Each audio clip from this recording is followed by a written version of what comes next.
আপনারা শুনেছেন আয়না ঘর করে আমার ভাইদেরকে ওখানে নিক্ষেপ করে দিনের পর দিন রাতের পর রাত রেখে না খেয়ে এদেরকে মেরেছে এই সরকার। কার জন্যে? কার জন্যে?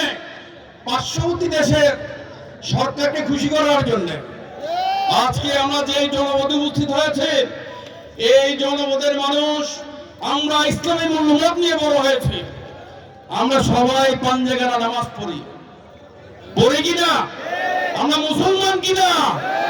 আমরা মুসলমান, কিন্তু আমাদেরকে ধর্মান্তরিত করার জন্য আওয়ামী লীগ সরকার শত সহস্র ষড়যন্ত্র করেছে। আপনারা দেখেছেন মাদ্রাসা যেখানে ইসলামী শিক্ষা দেওয়া হয়, মাদ্রাসা শিক্ষক হিসেবে নিয়োগ করেছেন একজন হিন্দু, মাদ্রাসার প্রিন্সিপাল দিয়েছেন একজন হিন্দু। জানেন কিনা?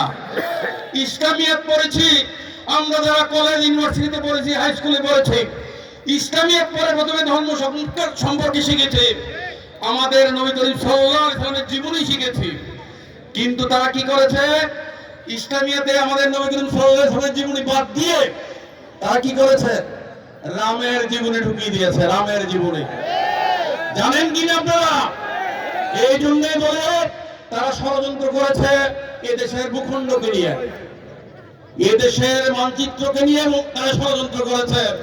শহীদ রাষ্ট্রপতি জিয়াউর রহমান ঘোষণা দিয়ে যুদ্ধ করেছেন, এদেশের মানুষের সাথে প্রতারণা করেন নাই, করেছেন? 1971 সালের 26শে মার্চ এদেশের মানুষ যখন, এদেশের মানুষের বুকে যখন পাক হানাদার বাহিনী গুলি করতে শুরু করলো, আমার ভাইদেরকে যখন অন্ধকার মনীষা রাতে গুলি করে মারতে শুরু করলো, আমরা অন্ধকার মনীষায় দিশাহারা, এদেশের মানুষ দিশাহারা। তখন যিনি স্বাধীনতার ঘোষণা দেওয়ার কথা ছিলেন, সাংবাদিকরা আমার কাছে গেলেন, স্বাধীনতার ঘোষণা দেন।